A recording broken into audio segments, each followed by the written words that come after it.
hope I don't say anything that will make anybody angry. Um, the main thing is that aside from knowing different vows, what vows to take, what vows to accept, you know, um, for getting whatever scripturally mentioned results there are to the different vows. Just like I'm saying that because, for example, one vow is to fast from 6 tastes. There are 6 different tastes: sweet, sour, salty, pungent, bitter, and dry. So these 6 tastes, they agitate the mind to again and again taste those things. So is mentioning that if you fast from these 6 tastes, then the result is that you will have no objectionable body odor. So that's wonderful. That may be also useful when serving the deity, so that your armpits aren't stinking under the deity's nose while you're dressing them, or if you have a very objectionable body odor, maybe after a big kirtan, some of the babus might also object. But it's not such an important or wonderful, benediction just to have no body odor. But those who have experienced the practice of this particular vow, what they actually experience is something a little different and more practical in terms of the achievement of the goal of life. Because we should ultimately, other than following, as I was beginning to point out, the different vows for getting the scripturally ordained results, we should have within our heart the mood that whatever favorable for the cultivation of unalloyed devotional bhajan, that is to be accepted. And the things which are not favorable, we should not concern ourselves with. So, fasting from the 6th taste it certainly does, as the scriptures say, reduce the body odor. But there's a more important result in that the fasting from 6 tastes makes it so that your tongue becomes acclimated to the idea that it will not get varieties of palatable foodstuff. So, thereby which the mind it becomes used to not chasing after varieties of palatable foodstuff, which helps us in the matter of, 1, controlling the tongue, and 2, it helps us to become freed from aparad against the Mahaprasad. That this Mahaprasad is palatable, so I accept it, and this for the gratification of my taste buds, and this Mahaprasad is not palatable, thereby which I reject the Mahaprasad, which is equivalent to rejecting Krishna. So this is aparat on both cases. Because Mahaprasad is not meant for our sense gratification. And otherwise, because if one can control the tongue, then he can control all the senses, and when the senses will come under control, then it's possible to push back the influence of kama, or lust, which is residing within the senses, the mind, and the intellect, as described in Bhagavad Gita. Just like, why perform Caturmasya, or why perform Ekadasi Vrata? It has a lot to do with learning sense control. But the purpose of our learning sense control is so that we can curtail lust. Because as long as lust is prominent in those three places, there's very little chance for that of which lust is the antithesis, namely prema, to manifest. It's very, very unlikely. Just like the example can be cited of the prostitute, which Haridas Thakur converted. She was told to distribute all of her valuables to the Brahmins and Vaishnavas, and then come sit in her kutir and chant 3 lakhs of nam, etc., before Tulsi Maharani. But she was also advised to eat very frugally. So it's described that by her eating frugally like a bird, she became thin, her senses became weak, and thereby she was able to gain control over her senses. When she gained control over her senses, only thereafter prema manifested in her person. So gaining mastery over the senses, or sense control, or performances of austerities, in of themselves, austerity is of no value. Austerity, or penances, tapasya, in of itself, is not an anga of pure devotional service, so we don't have much concern with austerity for its own sake.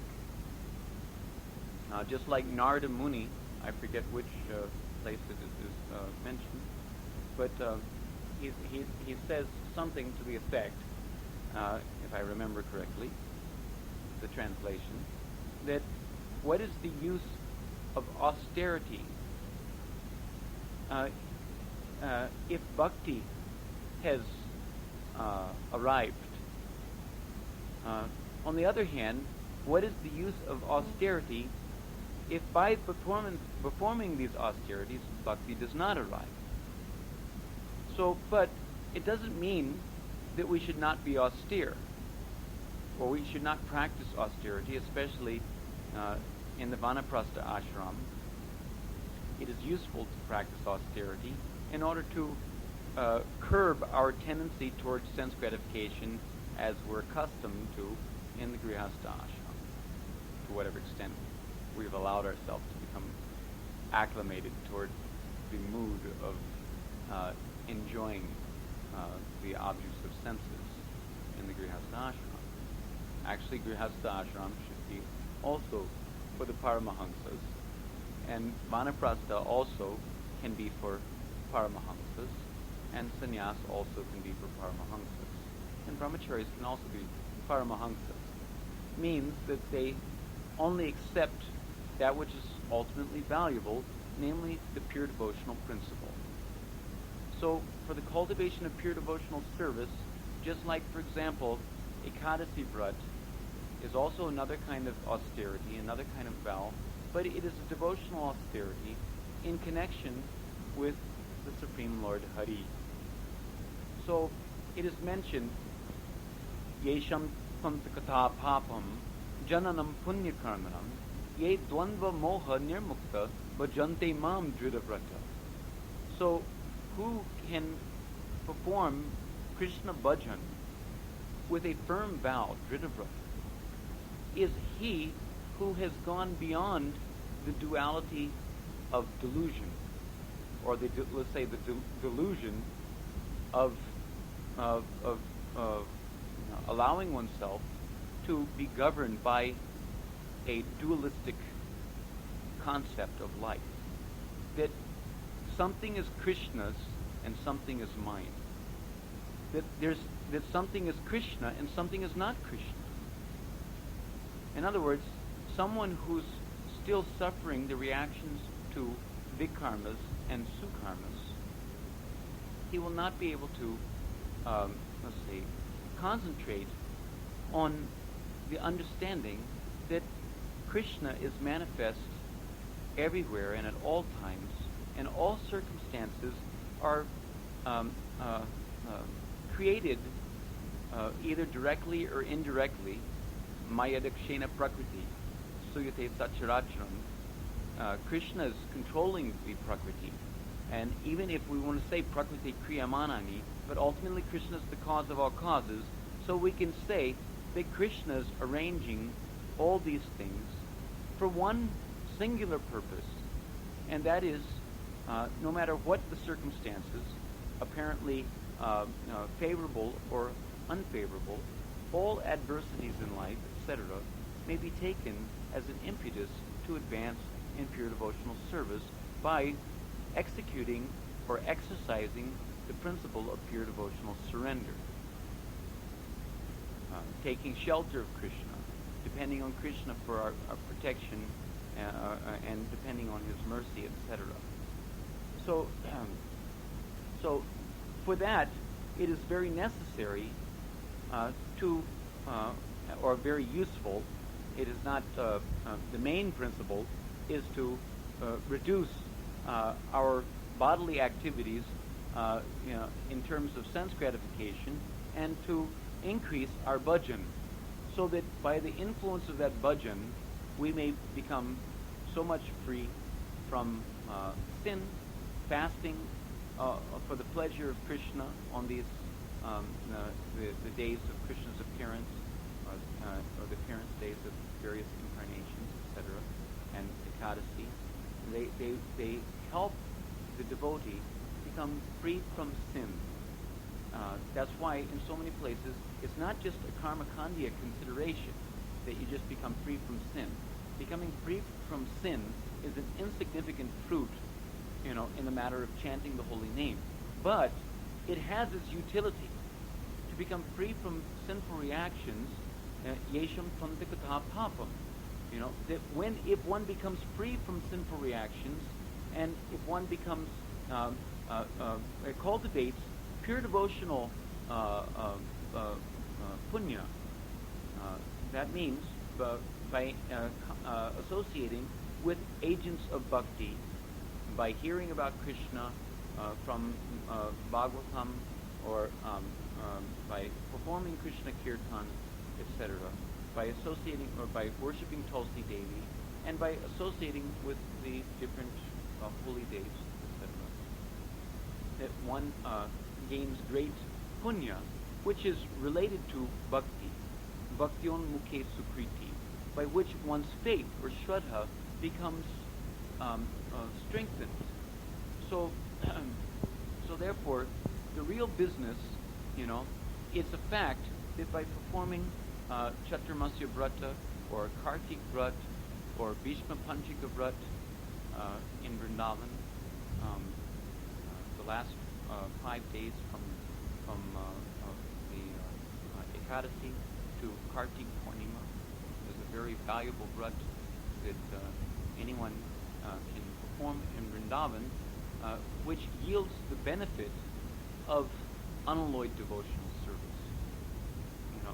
It's mentioned in the Kartik Mahatmya, which is quoted in the Mathura Mahatmya, that anyone who performs this Bhishma Panchika vrata in Brajadam, that which is practically inaccessible at any other tirtha, namely pure devotional service, because Krishna doesn't give pure devotional service very easily. But it is easy. Not only is it easily attainable, but that pure devotional service comes to the hand. You don't even have to, let's say, endeavor for it, but rather just simply by performing this 5-day vrata, one can easily get pure devotional service, because pure devotion comes to his hand very easily by the performance of this vrata. So this is the most powerful vrata.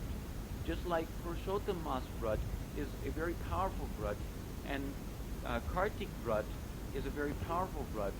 Caturmasya vrata is also a very powerful vrata, but it's not as powerful as Kartik vrata or the Purushottam vrata. But better than all these vratas is this Bhishma Panchika vrata, which easily facilitates advancement in pure devotional service. So, but we should say that whatever vrata we may be taking, whether it's Ekadasi vrata, just like if you read the Ekadasi Mahatmya, you'll see that there's many times mention of material results that were obtained by people who either knowingly or unknowingly performed Ekadasi vrata. In various instances are mentioned. So, what we should understand that ultimately we're not aiming to achieve any material benediction. You know, just like if you will not eat honey, then what is it during Caturmasya? Then, as far as I remember, the result is that you'll get a nice bodily luster. Well, Hari Bol. So this is, you know, if someone wants to get a nice bodily luster, I guess for preaching Prabhus, then you can not eat honey for Caturmasya and get a nice bodily luster, you know, but make sure that, you know, there's not a hidden ulterior motive in getting that nice bodily luster, etc. In other words, anything, Yukta Vairagya, means that anything can be, let's say, dovetailed for the purpose of augmenting pure devotional service. But we have to be careful about our motivations. So the whole point, I think, in bringing all this up, is that more important than considering the scriptural vows and their results is to consider our attitude, our purpose, the motivation behind our performing any vrata. Just like one time, one sannyasi told me, of course he was from Gaudiya Math, so I'm not going to mention his name, but he told me, but it was a very valuable instruction, which I felt was useful, is that that Caturmasya is very good. Even if you get sick because of weakness, because if you fast very strictly, then naturally you practically I became emaciated, you know, by only eating rice and dal, one handful of rice and one handful of dal daily was the prescribed system, without any spice, without ghee even, and without salt. You know, so naturally you lose a lot of water because you're not taking salt, etc. So it's very likely that one can get very weak, and from that weakness it's possible for one to more easily become diseased. But to get diseased by performing such vrata for the purpose of curtailing sense gratification, so that with the aim of augmenting the hopes of attaining prema in this lifetime, to get such kinds of disease in the course of any type of vrata that we may be performing, it is much better than to have the disease of lust within the heart and within the senses. You'll find that by strictly following Caturmasya, your senses become very much pacified. and it's very much advantageous in the matter if one performs properly with the proper attitude. If one is abstaining from the objects of the senses while contemplating on those objects within, then he is a pretender and a first-class nonsense. And very likely, after his Caturmasya Vrat, you'll see him pigging down, huge plates of Mahaprasad and probably getting piles on account of it, and etc. So one should be careful, that he's not just performing the austerity for austerity's sake and becoming attached to the austerity with the let's say motivation of being recognized as an austere devotee, a tyagi, or any such things, because if one will become attached to let's say superfluous fruits such as name and fame and profit, adoration, distinction, etc., these things will automatically undermine the very purpose for which, the real purpose for which such vows should be undertaken. He told me that one should be very careful with these kinds of vrats, because the tendency is that when if someone will strictly follow Caturmasya, the tendency is to look down on other devotees who are not strictly following Caturmasya. Or if someone is cultivating knowledge, then the tendency is, to look down. Just like if someone is cultivating Shastra Sangeet. So this Shastri Sangeet is a very nice art that one can learn for the purpose of glorifying Krishna in a pure devotional attitude. But if someone will be thinking, oh, I know Shastra Sangeet, and this man doesn't know. So the tendency is to think that with the acquisition of so-called knowledge, or the performance of severe austerities, or even the practice of devotional services, the tendency can be that one will think himself to be better than others. As soon as one thinks that he's better than anyone, immediately the results of his austerities, the results of his knowledge, the benefit of his devotional service is practically totally lost. Not totally lost, but it becomes very much diminished. Just by copying the attitude that because I'm more austere than someone else, that, oh, see, they're just, they're fasting from shock, but I'm doing big tapasya, so the tendency is that why does one think oneself to be better than others? Due to false pride. Actually, we're nothing. We're insignificant. We're helpless. We're destitute. What do we have in the matter of offering any, even in terms of tapasya? Who can compare to the tapasya of Raghunath Das Goswami?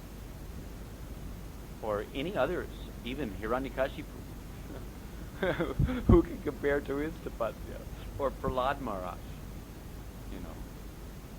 or Dhruva Maharaj, So, we're insignificant, and even such tapasyas, who cares for them anyway? What we really want to see is whether or not our devotion is increasing. If our bhajan increases, then we can understand that our acceptance of any vow is favorable. But if our bhajan suffers, if we become weak, and we can't, just like in following Ekadasi, if one does nirjal, and he can maintain his service standard, of course there will always be a little weakness, and that may affect to a certain extent. That's to be expected. But if one sees that it's drastically, reduced to, instead of going out on Samkirtan and chanting a little slower, one just lies down and goes to sleep all day, then it's better to take some prasadam and go out on Samkirtan. So similarly, if one does, for example, if one becomes sick, then too much weak and too much sick, sometimes there's the danger of getting jaundice, because of too much weakness in the body, etc. Too much of a strain on the liver and whatnot. If one's liver is already weak, then too much austerity is not advised. So we have to regulate, moderate. Even in the performance of Caturmasya vrata, there's at least 40 different vrats. You can't take all the vrats. So if you want to know what those 40 vrats are, I advise that you should find out Hari Bhakti Vilas, and all the vrats are mentioned, and the scriptural results are mentioned. So even if you can find it in the original language, Sanskrit, I guess it was in Sanskrit or Bengali. Sanskrit, yeah. So then find someone who knows Sanskrit and have them translate that section for you, or at least hear it. Even if they don't write it down, it's easier for someone just sit there and tell you what it says. So at least so you can know, and you can note it down yourself. But many of the vrats are basically not so useful. But all of them are useful in the sense that to the extent that you will accept them, they will help to become freed from the sense gratitory tendency. But the most useful vrats that I've seen is aside from curtailing the satisfaction of the tongue for sense control, is that if you will daily, as one of the vrats is, that daily recitation, daily study and public explanation of the Bhagavatam. That is one vrat, and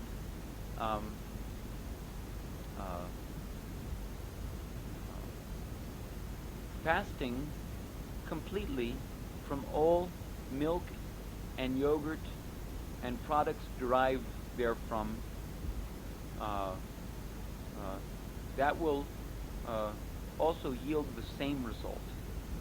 Practically all of the other vrats, they either give various bodily, let's say elevation of your guna, etc., in terms of the bodily constitution, or elevation to Swargalok, or various higher planetary systems within the universe, or even elevation to Vaikuntha, liberation. Some different vrats, they will yield these things. But we know, according to our philosophy, that we're not interested in such things. If we're interested in anything, it will be other than the acquisition of prema. But even to go to Golok Dham, which is the result of these two vrats, if we desire to go to Golok Dham for the wrong purpose, in other words, if our desire is tinged with the desire for mukti, or it's unlikely that someone will desire to go to Golok Dham for bhukti purposes. But there may be some desire to go to Golok because one wants either Sharsti or because Dwarka is also in Golok, etc. So one may desire Sharsti Mukti or Salokya Mukti or Samipya Mukti or Surupya Mukti. So if someone is having these desires, in his performance of these Caturmasya vrats, then he may attain Golok, but he will not get Braja Prema. So therefore, it is not that we should desire perform these vrats for the purpose of going there, with any ulterior motive, but we should let's say, accept these vrats with the hope that we can gradually become qualified to go there if Krishna desires us to go there for purposes of seva. In other words, it is not that we should become attached to going there, going to Golok Dham, because a pure devotee doesn't even demand to go to Golok Dham. He simply wants pure devotional service. He wants the opportunity to serve Krishna, wherever he may be. But it's not that we're attached to not going there. Krishna wants us to go there. As a matter of fact, at least for darshan, to have an opportunity to see the reality of what is written in the scriptures.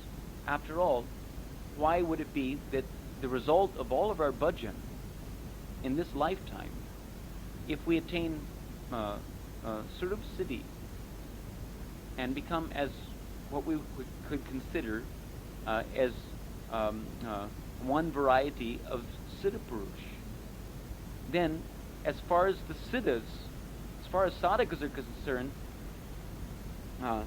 if they don't attain perfection, either by their sadhana or by kripa, by the end of this lifetime, then, or at least at the time of their death, their guru may be merciful, or Lord Chaitanya may be merciful, and award them the perfection of pure devotional consciousness, culminating in bhav or prema. But those who have attained bhav,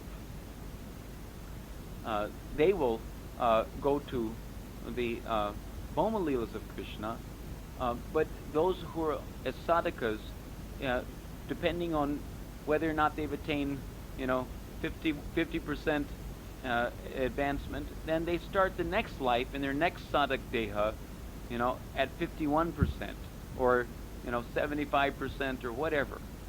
Prabhupada said at least 25%. We have to do at least we have to become at least 25% accomplished. Prabhupada said, at least that much, because Prabhupada first said there was one room conversation I remember where Prabhupada was the devotees. He was speaking to the devotees, and he was telling that 75% and 25%, I'll take up the slack. Then the devotee said, but Prabhupada, and then he said, okay, 50%, and I'll take up the slack. And then said, but Prabhupada, and then Prabhupada said, at least 25%, and he didn't go below 25%, at least 25%. In other words, everyone went, Jai, Srila Prabhupada ki Jai, because Prabhupada was willing to take up the slack for 75%, of our, let's say, shortcomings in the matter of becoming sufficiently, let's say, qualified, for going back to Godhead. But at least we should understand that the whole purpose of our performance of sadhana bhakti, is to perfect our spiritual life, not only to attain Sarup Siddhi, but to go, the siddhas, they go to the Boma Lila of Krishna for the purpose of further training in the matter of attaining the platform of Mahabhav and etc. You know, if one would be so fortunate, you know. And for that, we require to get our Vastu Siddhi, which means to actually get the Aprakrita Siddhadeha, Satchidananda Vigraha, you know, with which to serve Krishna, with which to dance with Krishna in the Rasa dance, or play with Krishna in the cowherd pasture grounds, you know, etc. So the culmination of all of our bhajan is to attain a spiritual body with which to actually participate in the eternal leelas of Krishna. So some devotees, they prefer to remain in the Boma leelas of Krishna. In other words, they're not attached to going to Golok Dham. They'll be more than satisfied to attain an eternal spiritual body with which to let's say go with Krishna to assist him in his eternal road show within the material world. And then when the material world is wound up, he takes his place in the uppercut Vrindavan or uppercut Mayapur Dham. And then again, when the material universes are manifest, he manifests in the Prakat Leelas of Krishna or Mahaprabhu. You know, but the principle is for seva, and according to some acharyas, they have ascertained that the leelas in the Boma in the Boma leelas of Krishna within the universes of the material world, that they are even more transcendently intense and relishable, ecstatic, than the Golok leelas. Although they're one, but simultaneously there's some differences. Just like the gopis actually have to get around husbands, etc., which intensifies the experience and the increments of their bhakti rasa, which is relished by Krishna. So that has there are various elements within the Boma leelas which create even a greater degree of intensity of enjoyment in Krishna, which the devotees relish in their prema vilas. But still, nevertheless, we see that at the end of the Boma leelas, those sadhakas, those sadhan siddha gopis and gopas, they are taken by Krishna back to Golok Dham, back home, back to Godhead. So it is not an unlikely affair that Krishna, you know, wants us to go back home, back to Godhead, for the purpose of augmenting his services there. You know, so advancement in devotional service ultimately means to advance in our let's say love of Godhead, and that love of Godhead, it is Krishna's prerogative as to whether he enjoys that here or there. So we should be prepared, you know, to go there, you know, and we should even there's no harm in desiring to go there, because a devotee does not desire any of the forms of liberation which will not facilitate or enhance his prem seva. But he does not reject the liberation if it is, let's say, useful. Utility is the principle. So if it is useful in the matter of pleasing Krishna, serving Krishna, then he will go to live on Krishna's planet. He will accept the let's see, endowment of Swarup Shakti, for the purpose of serving Krishna, having a similar type of Satchidananda body as Krishna's body, similar to Radha's body, or similar to Subbal's body, or whatever, so in that you can say that's another form of Swarup Siddhi, is that I mean to say Swarupya Mukti, is that he gets the same form of those which are expanded forms of his own Swarup, which are Swarup Shakti, eternal associates of his, etc. We get a similar form to theirs, by their grace.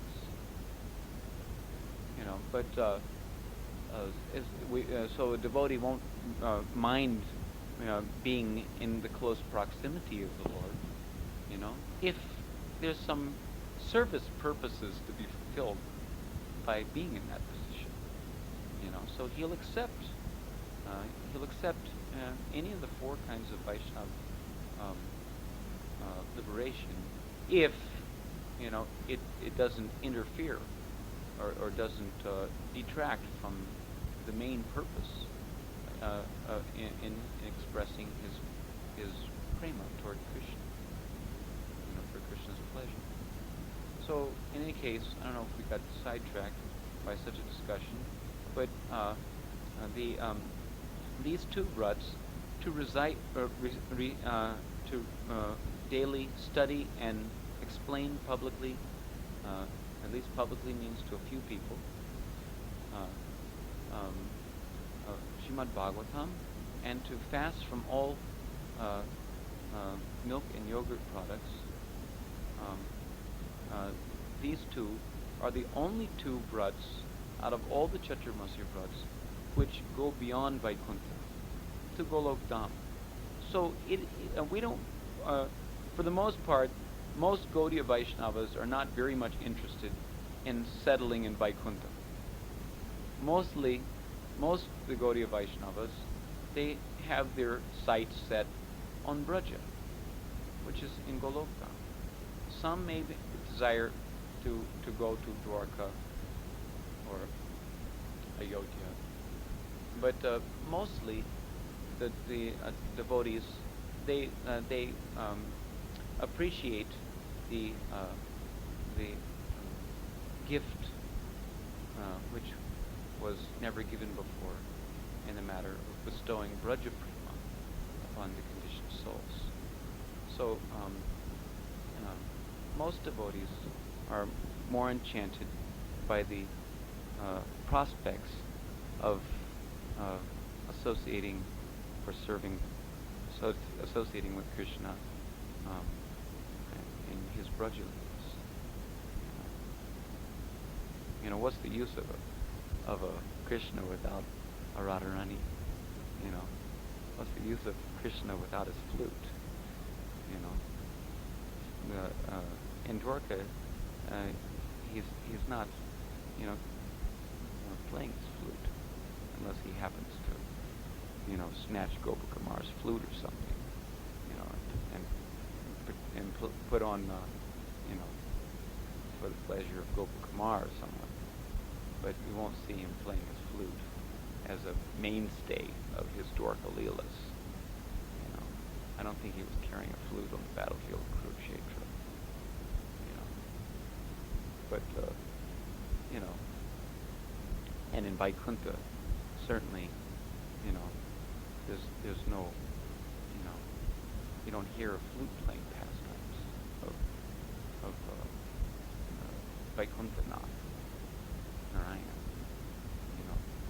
So the enchantment of Krishna's flute, an enchantment that all of the denizens of Braja have toward the transcendental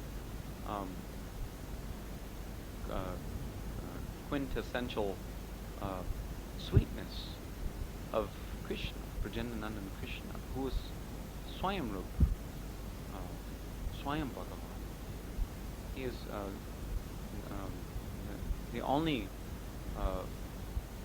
Krishna who is 100% Krishna.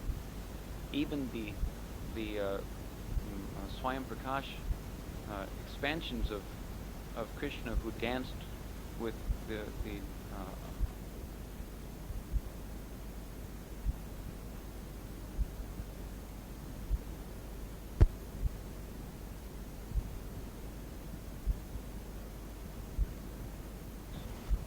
danced with the other girls.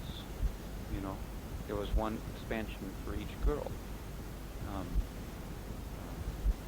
They only have up to 93% of the attributes of the Swayamrup Krishna, according to Srīpād. So, and even that was in Braja, but still, there's the opportunity to associate by Radharani's grace. There's the opportunity to associate with Swayamrup Krishna. Therefore, Srila Prabhupada, in his purport to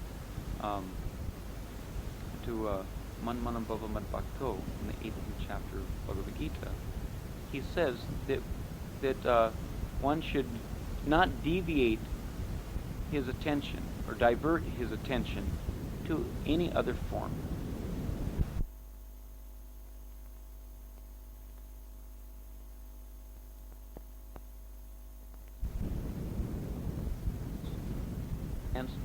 With the other girls, there was one expansion for each girl.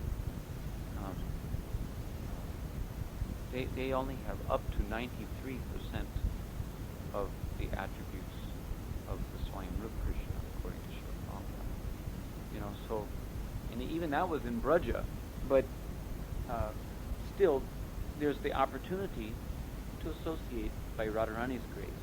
There's the opportunity to associate with Swayamrup Krishna. Therefore, Srila Prabhupada, in his purport to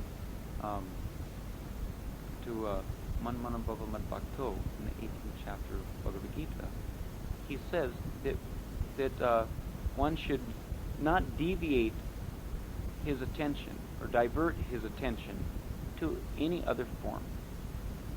He mentions Krishna, the beautiful, the bluish boy with a beautiful face, who plays the flute, who two arms, playing the flute, with a beautiful face, and wearing a peacock feather in his hair. He says this Krishna. See, that pure devotees, they absorb themselves in this form, unalloyed devotees. Unalloyed devotion is practically the where's Caturmasya was the question that was asked. But because I've lived in Vrindavan for the last 12 years, so naturally I feel compelled to say, preach a little bit about the glories of Vrindavan, Braja Ras, so that anyway, I don't know if you need that kind of preaching, but or whether you appreciate it. In any case, most Gaudiya Vaishnavas, they have their sights set on Braja, either the Braja in the material world, manifest in the material world, or the Braja which is manifest in the spiritual world, where Krishna's eightfold daily pastimes, Nitya Lila, are going on. We should note that Krishnadas Kaviraj Goswami's Govinda Lilamrita and Vishwanath Chakravarti Thakur's Sri Krishna, what is it? Bhavanamrita, Sri Krishna Bhavanamrita, that these two books, they describe the Golok Leelas. They are not describing the Bhoma Leelas, but they're describing the Nitya Leelas of the eightfold daily revolving pastimes in the Golok Dham. So it's not that there's no idea that we should become acquainted with the Nitya Leelas of Krishna in Golok Dham for the purpose of making ourselves more eligible, to enter into those Leelas. So, therefore, I'm saying that these vrats are useful. They are noteworthy, rather than thinking in terms of attaining Vaikuntha or Swargalok. If you sprinkle water in the temple of Vishnu, during Caturmasya, then what is the result? You get to go enjoy with the Apsaras. You get to go to Apsara Lok. Wonderful. Fantastic. Phantasmagoria. But what is the use of it in the matter, So we're not sprinkling water in the temple so that we can go to, to Apsara Lok, for God's sake. We're cleaning the temple, for the purpose of pleasing Krishna, as a pure devotional expression from our heart. Should be, at least, Sringara Tanmandira Marginado. The pure devotee is engaging his disciples in such activities for the purpose of bringing about a consciousness of Krishna's pleasure. That's all. Krishnendriya Priti Ishcha Dari Premanam. This is the basic principle. Atmendriya Priti Pancha Dari Palikam. So, if we're performing Chaturmasya for the purpose of getting some elevated varieties of our own personal sense gratification, then we're performing Chaturmasya with the wrong motivation, or at least wrong from the pure devotional perspective, and we will get a result other than those things which are acceptable, in the matter of execution of pure devotional service. So Chaturmasya can have, let's say, a material benefit, a mixed devotional benefit, a result, or a pure devotional result, according to the purpose, or the approach. Yeyatam mam prapadyate tangstatai vipajamya. Same difference. So also, there's one other vrat, which is a little useful, and that is to sleep on the earth. It's mentioned bhumi, as far as I remember. It is not. It doesn't exactly mention sleeping on the floor, but it mentions sleeping on the earth.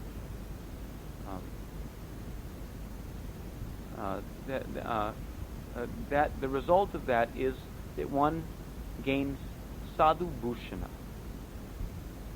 In other words, he develops the qualities, or the ornamental qualities of sadhu, Vaishnava. Sadhu means Vaishnava. So these things may be useful in the matter of our cultivation of devotional life. But there's so many other vrats which are not of very much use. So, one can pick and choose amongst at least 40 different vrats, which vrats he feels will help to enhance his devotional attitude. Because ultimately it's not what we do, it's the attitude. So for cultivating an attitude, if we cultivate the attitude, that that let's say for the purpose of our own self-esteem or self-aggrandizement, in anything, then we may get some self-esteem and we may get some self-aggrandizement. or we may even get the praises of other hogs, dogs, camels, and asses. Who wants to praise a big hog, dog, camel, or ass like us? Because of our absorption in such a consciousness. But if we take the attitude that I'm not very qualified, I'm not as qualified as the other devotees, because the other devotees, they're advancing in pure devotional service without having to accept such, let's say, superfluous or extraneous say mode of activities or mode of life. They don't have to perform such severe austerities to gain control over the senses. They're much better than I am. So but I'm so fallen. I'm not so fit as they are. So I have to try to at least get a foothold in the matter of progressing in bhakti. Tapasya may be useful in the beginning, for helping us to get a foothold in the house of bhakti. But ultimately, as I said before, the tapasya is not what's important. Sometimes we accept a vow because it's mentioned that if you accept a vow by taking sankalpa before the deity, then if you will break that vrat, then you get sinful reactions for breaking that vrat. It is not advisable to accept vrats which you cannot maintain, because, in other words, in the beginning we should accept moderately. For example, rather than fasting from all 6 tastes, start by fasting from sweets, even if there's no first year fast from sweets, even if there's no given result for fasting from sweets. There's a result for fasting from 6 tastes, but for practicing purposes, to make ourselves more fit, then we may, for accepting more severe austerities for the pleasure of Krishna, for what it's worth, we can begin small and gradually increase. That is recommended. I'm just giving that as a for instance. In other words, you may not want to, take on more than you can chew, because if you take on more than you can chew, and then you fall down from your vow, then you get sinful reactions, no doubt. The only way that you can break your vrat without there's 3 ways. I can't remember one of them right off, but the 2 ways that I do remember that you can break your vrat. This is also mentioned, I think, in Hari Bhakti Vilas. So if you can refer to that, then it may be useful to you. Is that if you fall sick and your bhajan is, let's say, spoiled, then there's no sinful reaction for breaking Caturmasya. But not that we, just because it's a little difficult, that we plead sickness and break our Caturmasya vrat, just because there's a little austerity involved, But if one actually falls seriously sick, then just like, for example, if you're fasting from certain kinds of sabjis, or salt or any such things, but what if you become dehydrated? It's happened before. I've experienced it myself. That due to fasting from salt, because the body is not retaining the fluids, after some time, your body becomes deprived of salt, and sometimes the fluids in the body becomes so much decreased that you can become very, very sick. I ended up in the hospital a couple of Chaturmasyas ago because I was fasting from salt, and when there was a change of weather around the beginning of Kartik, suddenly I stopped taking water because it was getting cold, and naturally you don't, I wasn't thinking that I should heat up the water and continue my normal water consumption. So I became dehydrated, and I ended up having to go on intravenous, glucose, you know. So and I ended up having, because I was in the hospital, I had to break my rut of eating from the floor. The result of eating from the floor is that you gain the kingdom of earth. Who the hell wants the kingdom of the latrine? Prabhupada said one time. One time, Prabhupada was told by some devotees that Prabhupada, you should become the emperor of the world. Prabhupada answers is the no. I don't want to become the emperor of the latrine. So who wants to attain the kingdom of earth? But we can let's say we can attain the kingdom of earth, and then we can offer it to Krishna, as a for the pleasure of Krishna, perhaps. You can do something like that, or if you're doing in Vrindavan, and then eating off the floor or eating off the ground. Actually, the vrata is to eat off the ground, not to eat off the floor. But anyway, you wash the ground with water, and thereby making that place pure.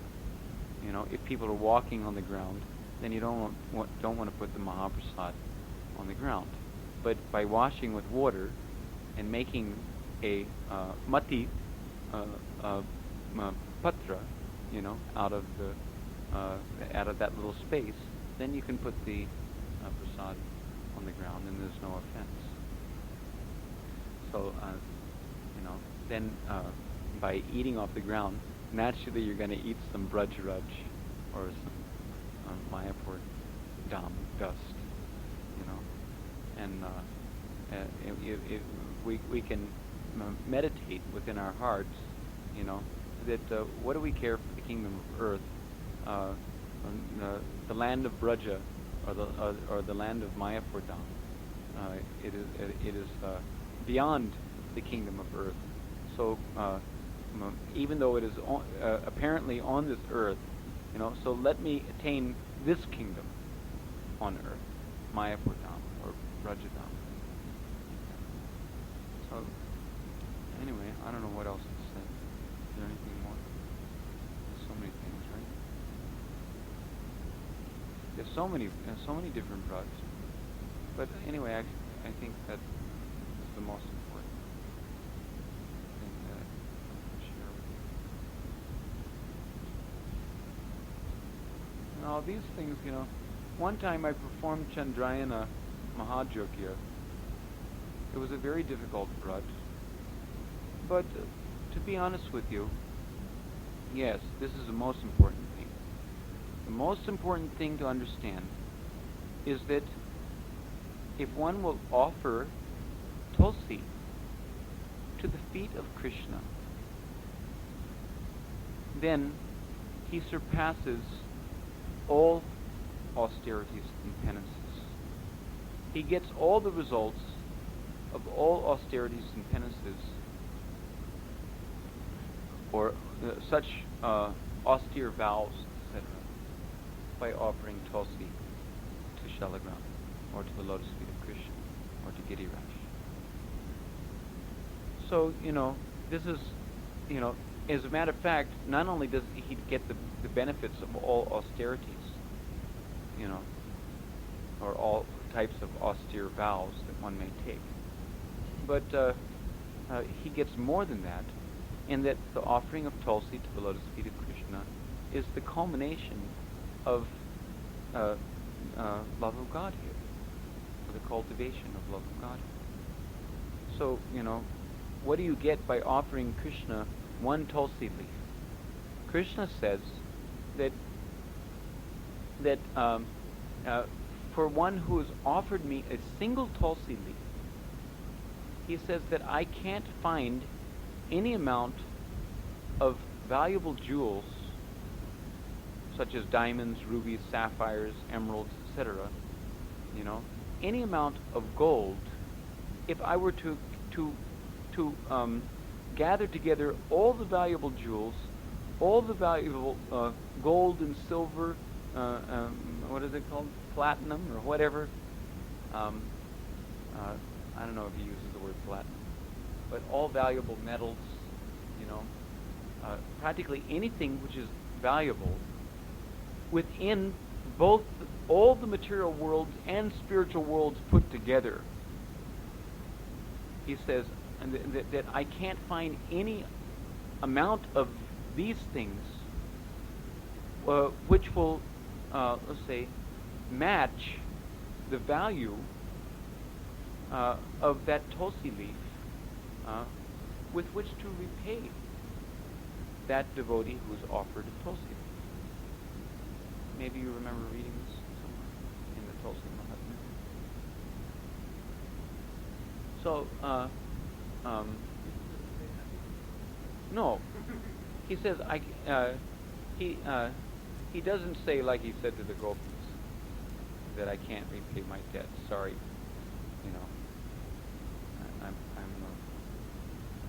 you just have to be satisfied. No, but what he says is he says that because I can't find any amount of such any types of valuables, including Chintamani gems, for that matter. He says to repay my debt to the devotee who offers me even a single tulsi leaf, he says that I have to give myself. He says that the only thing that I can see, which is of any value, in comparison to that offering of tulsi leaf, with which to reciprocate such an offering, is to give myself to that devotee. So, what is the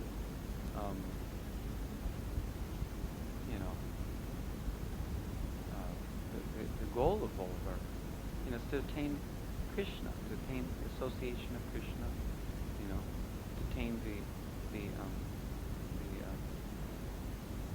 leelas of Krishna, to attain love for Krishna. So, better than all these drugs, practically, is the offering of tulsi to the lotus feet of Krishna, offering of tulsi to Shalagram, especially tulsi manjuris. Practically speaking. So I'm not discouraging you from, because I also, every year, it's probably why you're, asking me to speak on it, because at least for the last 15 years, I've every year strictly observed Caturmasya. Although I don't strictly observe it as strictly as I used to, because I found that I'm speaking from experience also, that the tendency is there to become attached to the austerity itself. That I've accepted such an austere vow, so I don't want to break that vow. So the bhajan sometimes may suffer, So I've let's say, basically learned the hard way to concentrate only on those most important vows, which are useful, in my culture of Krishna prema, or at least in the culture of the hope for augmenting the prospects of getting Krishna. by their grace. It's not that we did by it's not that our activities, of course it is from the heart, but ultimately, it is by their grace, by their special mercy, that we're elevated to such a status. When they see that we've cried hard and long enough, then they may take pity on us.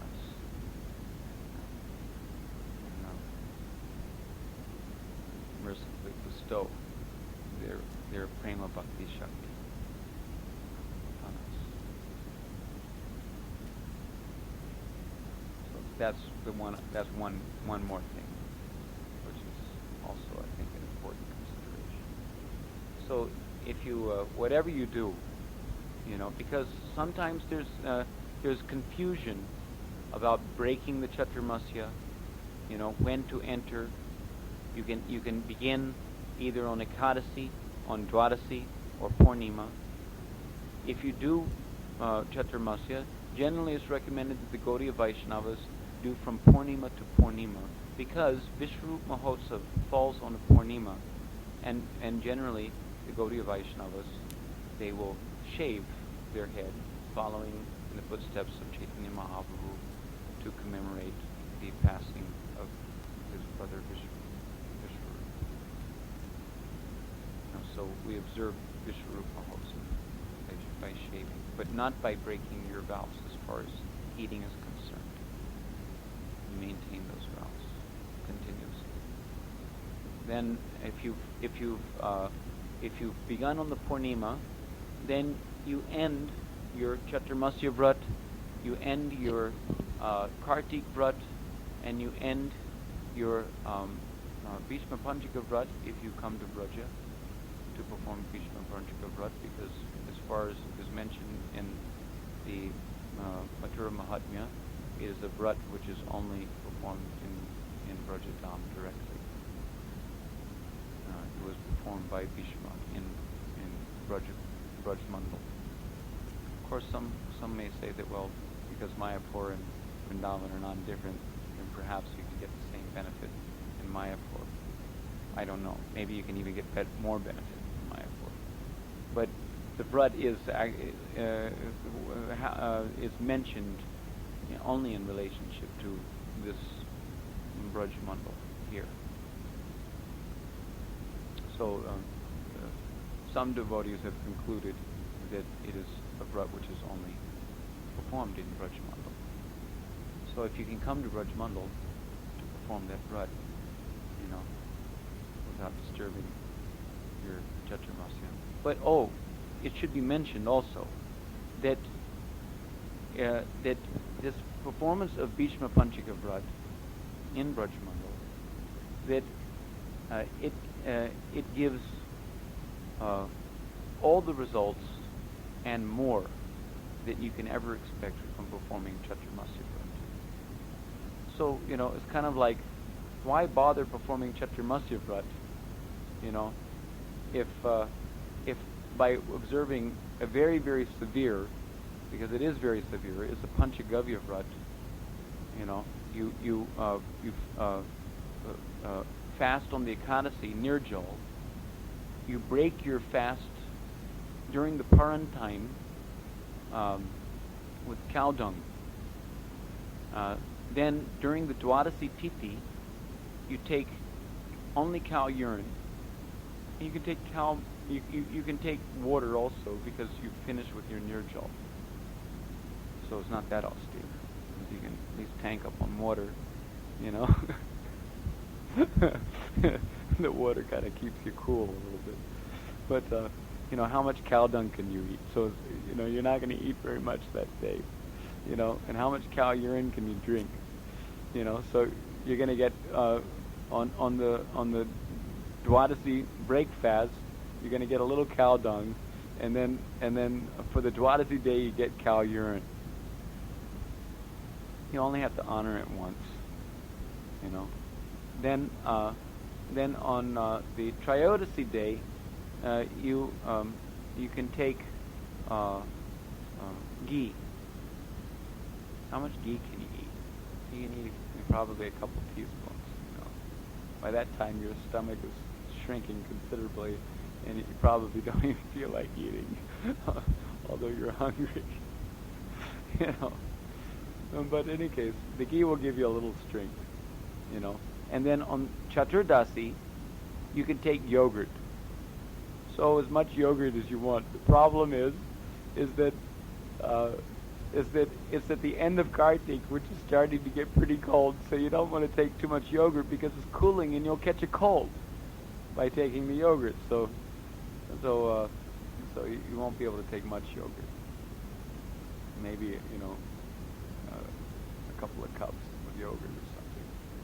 And even that, I'm very scared of yogurt because my singing is totally ruined by yogurt. I immediately catch cough and cold by taking yogurt. So I avoid it like the plague. I never take yogurt. But for this Panchagavya Vrat, you have to honor some yogurt. So I'll take a teaspoon or something. So that's on the Chaturdasi. Then on Purnima morning, you take milk. Then usually there's overlapping of tithis during the day. So usually what happens is that the Purnima Tithi begins, well, at least I've seen practically every year that I've done it, the Purnima Tithi begins the day before, and then it's over by noon at least. So the way that we do it is that we take milk during the Purnima Tithi in the morning. Then at the end of the Tithi, we take all 5 items, the cow dung, cow urine, ghee, yogurt, and milk mixed together as Panchagavya. We honor, something of that. It's not very tasty, so it's a little hard to put down. The cow dung really makes it taste terrible, to be honest with you. But cow dung's not so bad, if by yourself.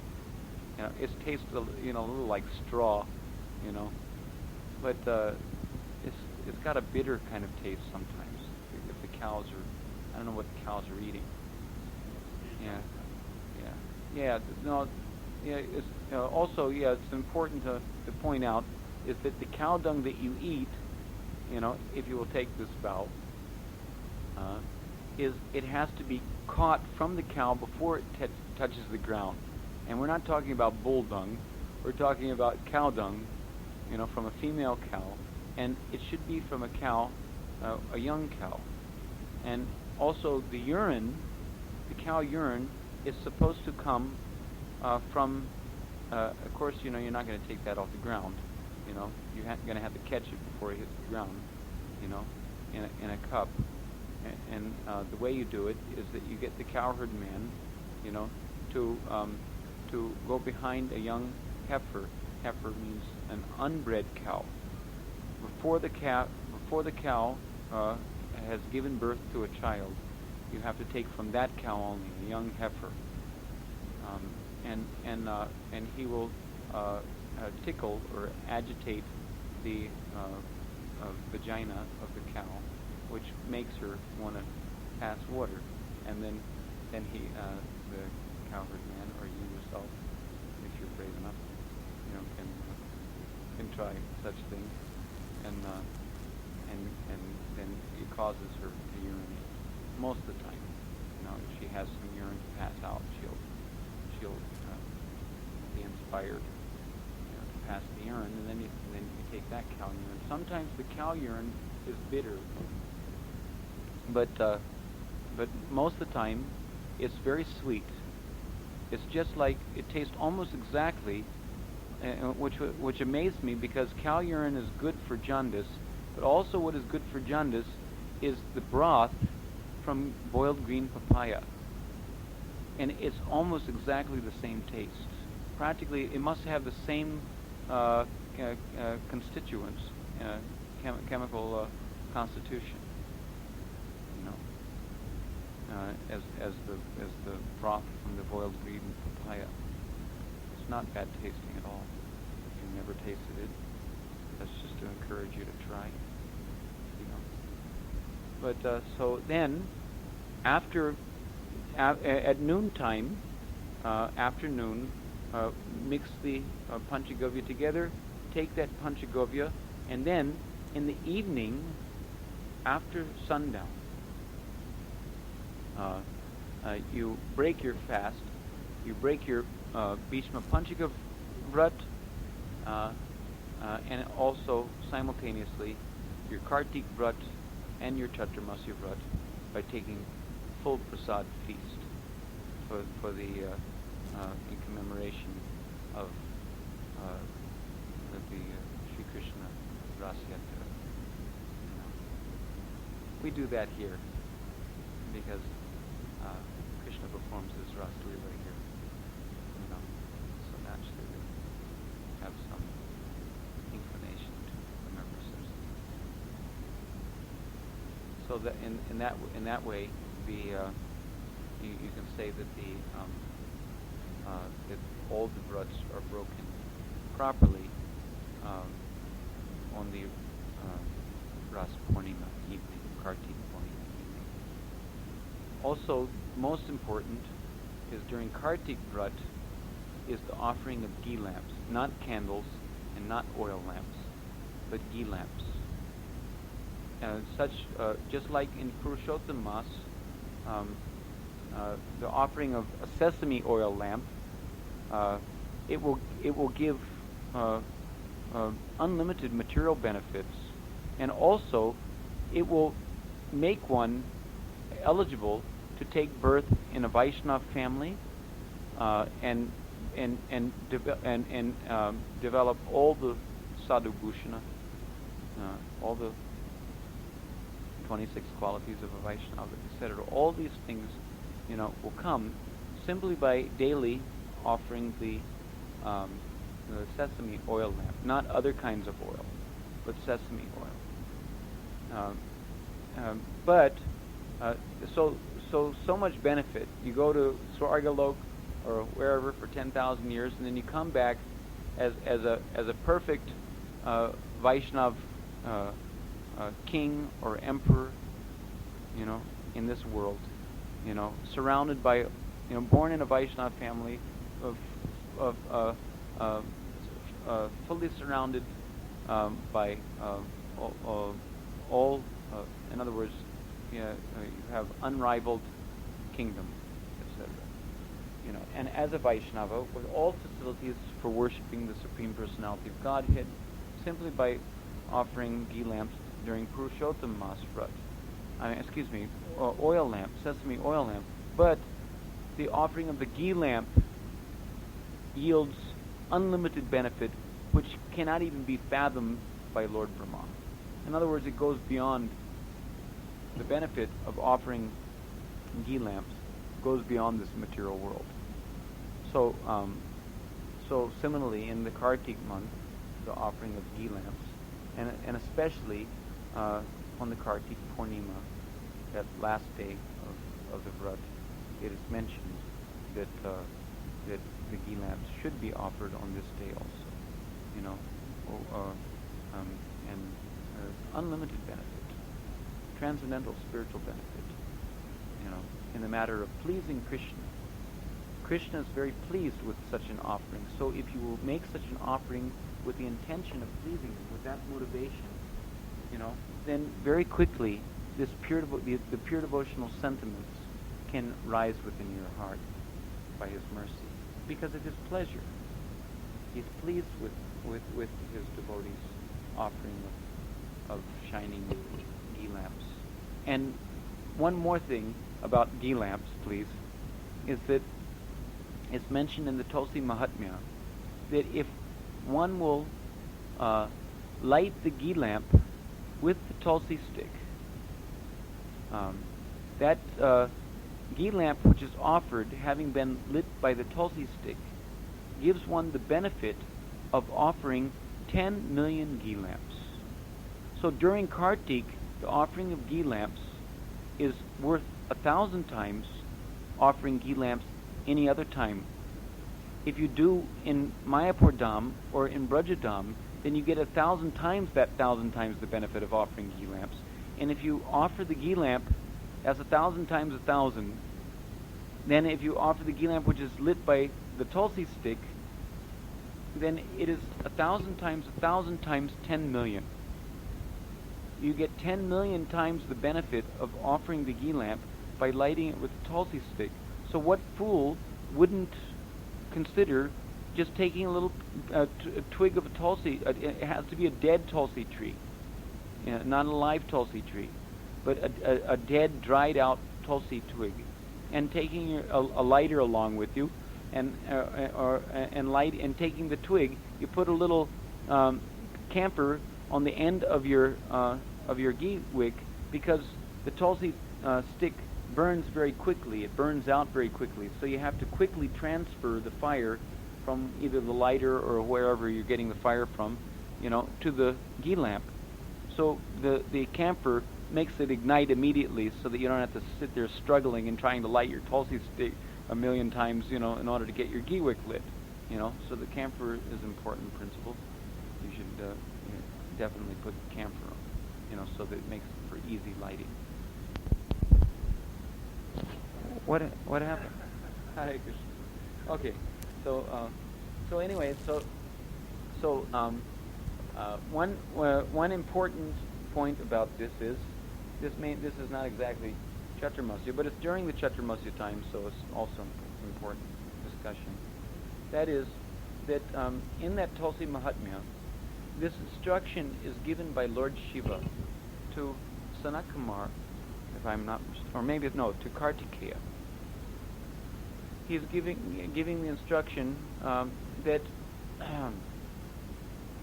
that there is no one more dear to Lord Krishna than one who offers a ghee lamp which is lit by a tulsi stick. No one more dear. So Krishna says in Bhagavad Gita that never will there be one more dear than he who preaches this confidential message to the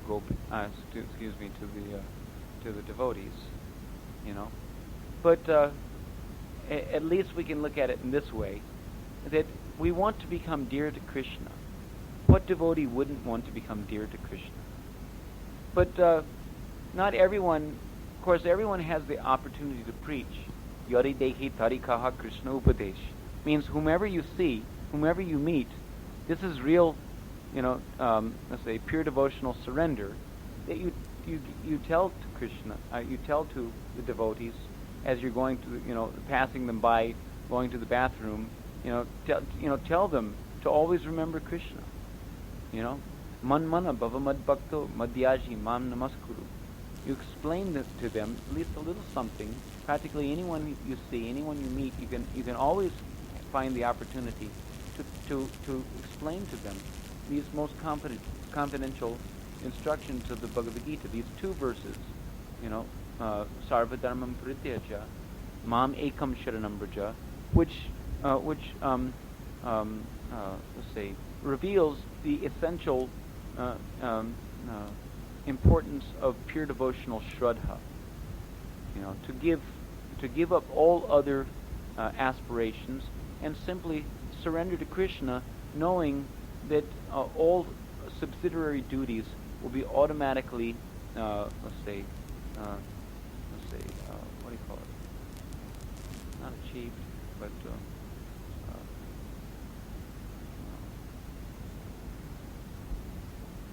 whatever benefits we could get from any subordinate types of duties. That's why it's saying sarva dharmam parityaja, that whatever benefit we could expect to get from any other duties and more can be gotten by surrendering to Krishna. This is the very nature of pure devotional shraddha, to understand this principle. So that verse constitutes the principle of pure devotional shraddha, on which pure devotional service is based. Pure devotional service, ultimately culminates in always remembering Krishna and never forgetting him. Man mana. To think of Krishna, always remembering Krishna, etc. So anyway, if one doesn't have the opportunity, or if he has less opportunities, he's not a big preacher going out, and distributing, thousands of books and millions of books, dropping the bombs into the laps of conditioned souls, But or if he's not a big, pundit and not very much welcome to give the Bhagavatam classes, in the temple, because he's been, booed off the seat a few times or whatever. So here's another way that we can become most dear to Krishna, is simply by offering a ghee lamp. Anybody can do it, Even during any time of the year, you can go before the deities and have a little ghee lamp. Many of the villagers here, they bring a little ghee lamp, along with them into the temple room, and you see them struggling to light it, and then they offer their little ghee lamp and set it on the altar. You see it all the time at Radharaman Temple, and even here at Krishna Bhavan can do it, But offer it by lighting it with a tulsi stick, and you get the benefit any time of the year, of 10 million, and in the Dhams, 10 million times 1,000, means like 10 billion, 10 billion times the benefit of offering the ghee lamp, What's the benefit of offering the ghee lamp? Is you please Krishna. So you please Krishna 10 million or 10 billion times over, which is not a bad thing, After all, what does the ghee lamp represent? The ghee lamp actually represents, when we offer the ghee lamp, it represents the flame of devotion, the flame of love within the heart. In other words, the ghee lamp is representing your heart. Your heart's desires to please Krishna. The ghee lamp, when you offer the ghee lamp, it is in effect offering your heart to Krishna. So Krishna is very pleased when someone offers, 10 billion hearts to him. It's the equivalent of offering 10 billion hearts to Krishna. So we only have one heart to offer, but here's a way that you can augment your offering by doing something which causes that offering of your one heart to manifest 10 billion fold, or 100. What is it? No, 10 trillion fold during Karti. Billion, trillion is the next one. Huh? So in other words, there's no wonder that Krishna's, a little pleased. Jaya Prabhupada, Jaya Prabhupada, Jaya Prabhupada, Jaya Prabhupada.